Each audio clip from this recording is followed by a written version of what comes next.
மானிய கோரிக்கையின் மீது பேசுவதற்கு எனக்கு வாய்ப்பளித்தமைக்கு மாண்புமிகு பேரவைத் தலைவர் அவர்களுக்கு நன்றியினை தெரிவித்துக் கொள்கிறேன். மாண்புமிகு பேரவைத் தலைவர் அவர்களே, ஊரக வளர்ச்சி மற்றும் உள்ளாட்சித்துறை சம்பந்தமாக கிராம ஊராட்சிகள் மற்றும் ஊராட்சி அமைப்புகள் தங்களுடைய தேவையை குடிநீர் விநியோகம், தூய்மை பணிகள், சுகாதார மேம்பாடு மற்றும் அடிப்படை கட்டமைப்பு வளர்ச்சி பணிகளை எவ்வித நெருக்கடியின்றி திறம்பட செயல்படுவதற்கு தமிழக அரசு தனது வருவாயில் உள்ளாட்சி மன்றங்களுக்கு தற்போது வழங்கி வரும் 10% நிதி ஒதுக்கீடு என்பதை 30% உயர்த்தி வழங்கிட வேண்டும் என மார்க்சிஸ்ட் கம்யூனிஸ்ட் கட்சியின் சார்பாக வலியுறுத்தி கேட்டுக்கொள்கிறேன். அரசியலமைப்பு சட்டத்தின் 73வது 74வது அரசியல் சட்ட திருத்தங்களின் அடிப்படையில் கிராமப்புற ஊராட்சிகளுக்கு 29 வகை அதிகாரங்களும் நகர்ப்புற ஊராட்சிகளுக்கு 18 வகை அதிகாரங்களும் உறுதி செய்யப்பட வேண்டும் என கேட்டுக்கொள்கிறேன். ஒன்றிய நிதி ஆணைய நிதி, மாநில நிதி ஆணைய நிதி மாநில கருவூலத்திற்கு நேரடியாக சம்பந்தப்பட்ட ஊராட்சிகளுக்கு வழங்கிட வேண்டும் என்று கேட்டுக்கொள்கிறேன். மகாத்மா காந்தி தேசிய ஊரக வேலை திட்ட உறுதி சட்டத்தை ஒழிக்கும் நோக்கத்தோடு ஒன்றிய பாஜக அரசு விபிஜி ராம்ஜி திட்டத்தை கொண்டு வந்துள்ளது. இந்த ஆண்டு இத்திட்டத்திற்கான தமிழகத்திற்கான நிதியினை 4.1% அளவில் குறைத்து அநீதியை இழைத்துள்ளது. ஒன்றிய பாஜக அரசின் விபிஜி ராம்ஜி திட்டத்தை உடனடியாக தமிழ்நாட்டில் அமல்படுத்த வேண்டும் என நிர்பந்தம் செய்வதாக தெரிகிறது. எனவே தமிழ்நாடு அரசு இதனை எதிர்த்து தீர்மானம் நிறைவேற்ற வேண்டும். மகாத்மா தேசிய ஊரக வேலை உறுதி திட்டத்தையே தொடர்வதற்கு தமிழக அரசு தயாராக வேண்டும் என கேட்டுக்கொள்கிறேன். தமிழகத்தில் 1 கோடி பேர் விவசாய தொழிலாளர்களாக உள்ளனர். இவர்களின் நலன்களை கருத்தில் கொண்டு விவசாய தொழிலாளர்களுக்கென்று தனித்துறை ஏற்படுத்தி நலத்திட்ட பயன்களை வழங்க வேண்டும் என்றும் கேட்டுக்கொள்கிறேன். 100 நாள் வேலை திட்டம் தற்போது ஒரு ஊராட்சிக்கு 5 பேர் மற்றும் 10 பேருக்கு மட்டுமே வழங்கப்பட்டு வருகிறது. கருவிழி மற்றும் கைரேகை விழாதவர்களுக்கு 100 நாள் வேலை மறுக்கப்படுகிறது. ஜாப் கார்டு வைத்திருக்கும் அனைவருக்கும் வேலை கேட்டு விண்ணப்பிக்கும் அனைவருக்கும் வேலை வழங்குவதை தமிழ்நாடு அரசு உறுதி செய்ய வேண்டும். நாளொன்றுக்கு கூலியாக ரூபாய் 700 200 நாட்கள் வேலையை உறுதி செய்திட வேண்டும் என்பதை கேட்டுக்கொள்கிறேன். தற்போது பார்வையற்ற மாற்றுத்திறனாளிகள், கைரேகை விழாத மாற்றுத்திறனாளிகளுக்கு 100 நாள் வேலை மறுக்கப்பட்டு வருகிறது. பார்வையே இல்லாத மாற்றுத்திறனாளிகளுக்கு எப்படி கருவிழி எடுக்க முடியும்? எனவே இதனை உடனடியாக களைய வேண்டும். மாற்றுத்திறனாளிகளுக்கு 4 மணி நேர வேலை 150 நாட்கள் வழங்குவதை உறுதி செய்திட வேண்டும். அதே போன்று முதியோர், வயதானவர்கள், கருவிழி மற்றும் கைரேகை விழாதவர்கள் வேலை வழங்கிட வேண்டும். தமிழ்நாட்டில் உள்ளாட்சி அமைப்புகளுக்காக தேர்தல் முடிந்து 1.5 வருட காலமாகிவிட்டது. கிராமப்புறங்களில் மக்களுக்கு குடிநீர் விநியோகம், சாலை வசதி, அடிப்படை வசதி செய்வதில் பெரும் குறைபாடுகள் நிலவுகின்றன. எனவே ஊராட்சி தேர்தலை உடனடியாக இந்த அரசு நடத்திட வேண்டும். மக்கள் பிரதிநிதித்துவ செயல்பாட்டை உறுதி செய்திட வேண்டும் என்று இந்நேரத்தில் கேட்டுக்கொள்கிறேன். கிராமப்புற காங்கிரீட் வீடு கட்ட இந்த அரசு 5 லட்சம் ரூபாய் உயர்த்தியிருப்பது வரவேற்கத்தக்கது. இருப்பினும் சிமெண்ட், கம்பி, மணல் உள்ளிட்ட கட்டுமான பொருட்களின் விலையேற்றத்தை கணக்கில் கொண்டு குறைஞ்சபட்சம் 10 லட்சமாக உயர்த்தி வழங்கிட வேண்டும். ஆண்டு ஒன்றுக்கு குறைஞ்சது 2 லட்சம் வீடுகளாவது கட்டுவதற்கு அரசு முன்வர வேண்டும் என்று கேட்டுக்கொள்கிறேன். அதே போன்று பிரதான் மந்திரி ஆவாஸ் யோஜனா திட்டத்தின் கீழ் PMA வீடுகள் கட்டும் திட்டத்திற்கு ஒன்றிய அரசிடமிருந்து போதுமான நிதி தமிழகத்துக்கு வராததால் பயனாளிகள் தங்களுடைய வீடுகளை முழுமையாக கட்ட முடியாமல் அரையும் குறையுமாக பாதியிலேயே நிற்கின்றனர். எனவே பயனாளிகளுக்கு நிதியை முழுமையாக விடுவிக்க நடவடிக்கை வேண்டும் என கேட்டுக்கொள்கிறேன். உழவர் பாதுகாப்பு திட்டத்தின் பயன்கள் ஏழை எளிய மக்களுக்கு கிடைப்பதற்கு அனைத்து ஊராட்சிகளிலும் சிறப்பு முகாம்கள் அமைத்திட வேண்டும். கடந்த 2025ஆம் ஆண்டில் ஊராட்சிகளில் காலியாக உள்ள 1483 கிராம ஊராட்சி செயலாளர்கள் பணி நியமனத்திற்காக அறிவிப்புகள் வெளியிடப்பட்டன. லட்சக்கணக்கான இளைஞர்கள் ஆன்லைனில் கட்டணம் செலுத்தி விண்ணப்பித்துள்ளனர். பிறகு நிர்வாக காரணத்தால் நேர்காணல் ஒத்திவைக்கப்பட்டுள்ளன. நீதிமன்ற வழக்குகளும் அனைத்தும் முடிக்கப்பட்டுள்ளன. இப்பணிகளை அரசு உடனடியாக பூர்த்தி செய்திட வேண்டும். ஊராட்சி துறையில் இயக்குனர், உதவி இயக்குனர், இணை இயக்குனர், கூடுதல் இயக்குனர் பதவி உயர்வுகள் என பல ஆண்டுகளாக வழங்கப்படாமல் உள்ளது. அதே போன்று 7 ஆண்டுகள் பணி முடித்த பணி பார்வையாளர்களுக்கு இளநிலை பொறியாளர் பதவி உயர்வு அளிக்கப்படாமல் உள்ளது. அதனை உடனடியாக வழங்கிட வேண்டும்.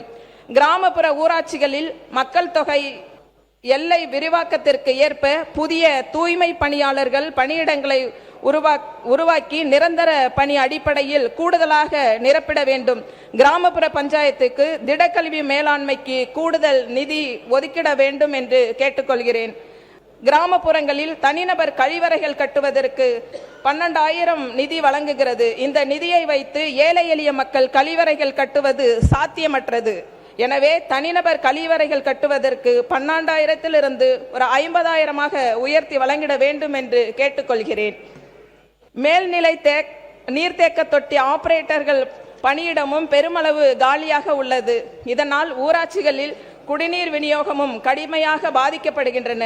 எனவே இந்த காலி பணியிடங்களை நிரந்தர பணி அடிப்படையில் முழுமையாக பூர்த்தி செய்திட வேண்டும் என கேட்டுக்கொள்கிறேன்.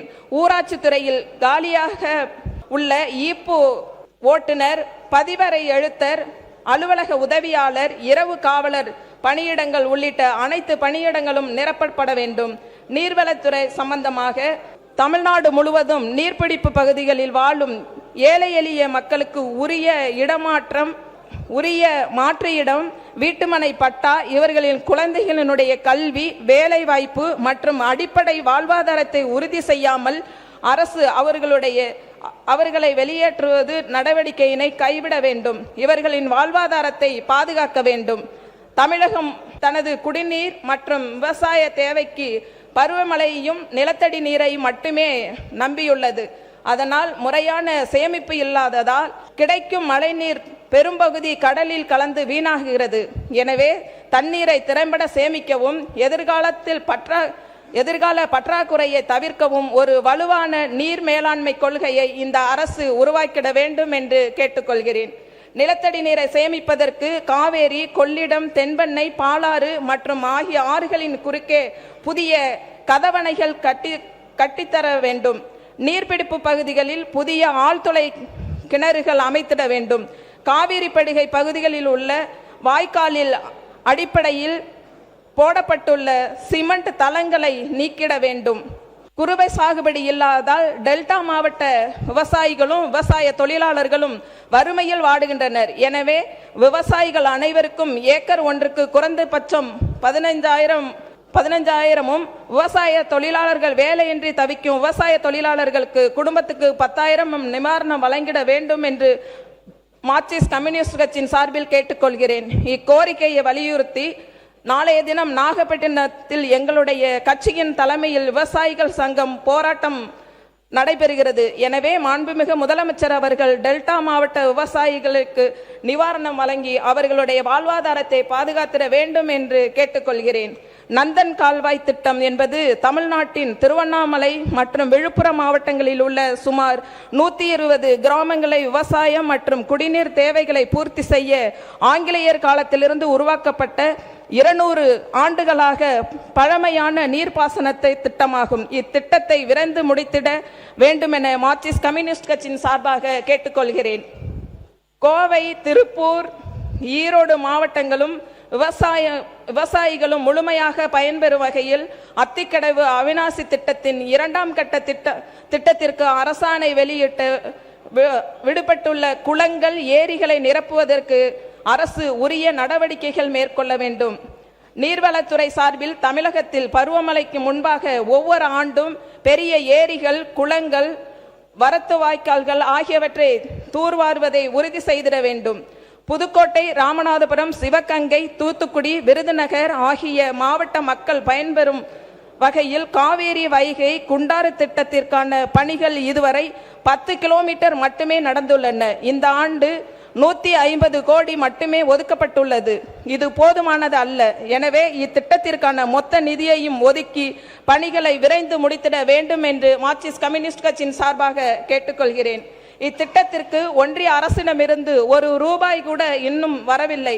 அதே வேளையில் இத்திட்டத்திற்கான நிதியுதவி கோரி தமிழக அரசிடமிருந்து இதுவரை எவ்வித முன்மொழிவும் வரவில்லை என்று ஒன்றிய ஜல்ஜீவன் துறை அமைச்சர் நாடாளுமன்றத்தில் எழுத்துப்பூர்வமாக தெரிவித்துள்ளார். எனவே ஒன்றிய அரசின் நிதியை பெறுவதற்கும் தமிழ்நாடு அரசு உரிய நடவடிக்கை எடுக்க வேண்டும் என கேட்டுக்கொள்கிறேன்.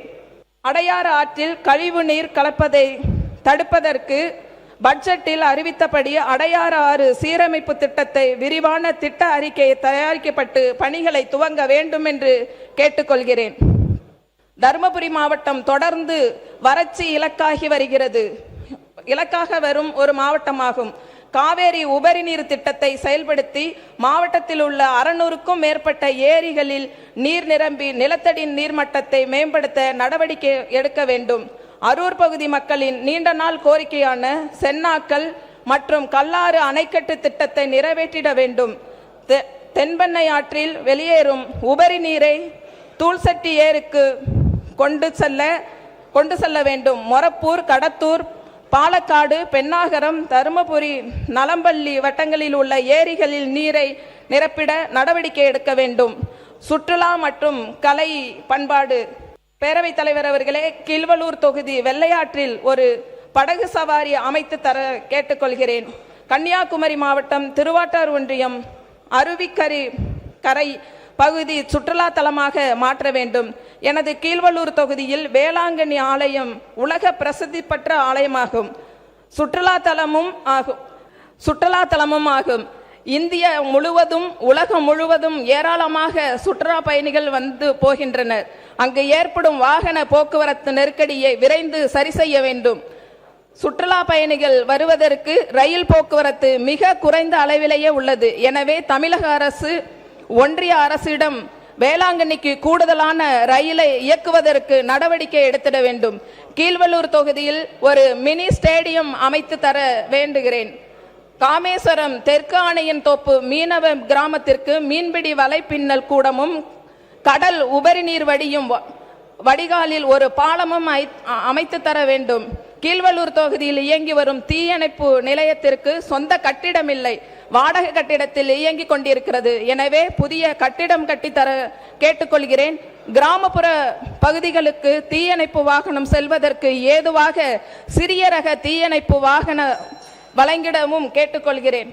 2 minutes. சின்னத்தும்பூர் கிராமத்தமேடு பஞ்சாயத்து வழியாக ஓடுகின்ற மரவனாற்றில் விவசாயிகள் பலன் பெறும் வகையில் ஒரு ரெகுலேட்டர் கட்டித்தர வேண்டும். காவிரி நீரை தேக்கி விவசாயிகள் பயன்பெற ஏதுவாக அமையும் என்பதையும் கேட்டுக்கொள்கிறேன். அதேபோல் பாப்பா கோயில் வழியாக ஓடுகின்ற ஓடம்போக்கி ஆற்றில் பாப்பா கோயிலில் இறுதியாக கடல் தண்ணீர் உப்பாகாமல் காவிரி தண்ணீரை தேக்கி வைத்து விவசாயம் செய்ய ஏதுவாக அமையும் என்பதை ஓடம்போக்கி ஆற்றின் முகத்துவாரத்தில் ஒரு ரெகுலேட்டர் அணை கட்டுத்தருமாறு கேட்டுக்கொள்கிறேன். அதேபோல் ஓடம்போக்கி ஆற்றில் திருக்கண்ணங்குடியில் ஒரு தடுப்பணை அமைத்து தருமாறு கேட்டுக்கொள்கிறேன். திருவாரூரிலிருந்து வருகின்ற பாண்டவை ஆற்றில் என் தொகுதிக்கு உட்பட்ட இறையாங்குடி கிராமத்தில் ஒரு ரெகுலேட்டர் கட்டித்தருமாறு கேட்டுக்கொள்கிறேன். அதேபோல் வெள்ளையாற்று வடிகாலில் மகிழியில் கட்டப்பட்டுள்ள ரெகுலேட்டர் பழுதடைந்துள்ளதால் கடல் நீர் உப்பு புகுந்து விவசாயிகள் விவசாயம் செய்ய முடியாத சூழ்நிலை உருவாகி வருகிறது. ஆகையால் போர்க்கால அடிப்படையில் இந்த ரெகுலேட்டரை சரி செய்து கொடுக்குமாறு கேட்டுக்கொள்கிறேன். திருப்பூண்டி முதல் வேட்டைக்காரன் இருப்பு வரை உள்ள பல ஆயிரம் ஏக்கர் விஸ்திரம் உள்ள ஒரு அலம் எனது தொகுதியில் உள்ளது. வடகிழக்கு பருவமழை காலத்தில் நன்னீர் தேக்கி வைத்து விவசாயம் செய்வதோடு மட்டுமல்லாமல் கீழையூர் ஒன்றியம், தலைஞாயிறு ஒன்றியம் 2 ஒன்றியங்களிலும் குடிநீர் ஆதாரத்தை பெருக்குவதற்கும் நிலத்தடி நீர்மட்டத்தை உயர்த்துவதற்கும் போதுமான நிதியை ஒதுக்கி இந்த அலத்தின் கரையை ஆழப்படுத்தவும் ஆழத்தை அகலப்படுத்தவும் உரிய கவனம் செலுத்தி எனது தொகுதி மக்களின் நீர் பஞ்சத்தை போக்கவும் விவசாயிகள் பலன் பெறவும் ஆவணம் செய்யுமாறு கேட்டுக்கொள்கிறேன். என தொகுதிக்கு உட்பட்ட மானாவாரி விவசாயிகள் பயன்பெறும் வகையில் காவிரி கொண்டான் ஆற்றின் விழுந்தாமாவடி இரவை பாசன திட்டம் உள்ளது. இந்த திட்டத்தின் மூலம் திருப்பூண்டி, புதுப்பள்ளி, விழுந்தாமாவடி, வேட்டைக்காரன் இருப்பு, மானாவாரி விவசாயிகள் இந்த இரவை பாசன திட்டத்தின் மூலம் பயன்பெறுகின்றனர். இதற்கு முன்பு 4 நீர்மூழ்கி மோட்டார் இயங்கி வந்த நிலையில் தற்போது 1 மோட்டார் மட்டுமே இயங்குகிறது. எனவே விவசாயிகள் மிகவும் பாதிக்கப்பட்டுள்ளனர். இதனை அரசு கவனத்தில் கொண்டு செல்கின்றேன். உடனடியாக செய்து தரும்படி கேட்டுக்கொள்கிறேன். மணவாற்று கடைசியில் வேளாங்கண்ணியில் ஒரு இரவை பாசன திட்டம் 30 ஆண்டுகளுக்கு முன்பு இயங்கி வந்தது. இந்த இரவை பாசன திட்டத்தின் மூலம் வேளாங்கண்ணி, தெற்கு பொய்கை நல்லூர், வடக்கு பொய்கை நல்லூர் விவசாயிகள் பலன் பெற்றனர். தற்போது முழுவதும் இயங்கவில்லை. ஆகவே அரசு உடனே அதை சரி செய்ய வேண்டும். விவசாயிகள் பயன்பெற உதவிடுமாறு தங்கள் அரசு கவனத்திற்கு இதையும் கொண்டு வருகிறேன் என்பதை தெரிவித்துக் கொள்கிறேன். வேளாங்கண்ணிக்கு 2 பேட்டரி கார் கொடுத்து சொந்த நிதியில் அதற்கு நன்றியை தெரிவித்துக் கொள்கிறேன். பேரவைத் தலைவர் அவர்களுக்கும் அமைச்சர் பெருமக்களுக்கும் அனைவருக்கும் நன்றியை தெரிவித்துக் கொள்கிறேன்.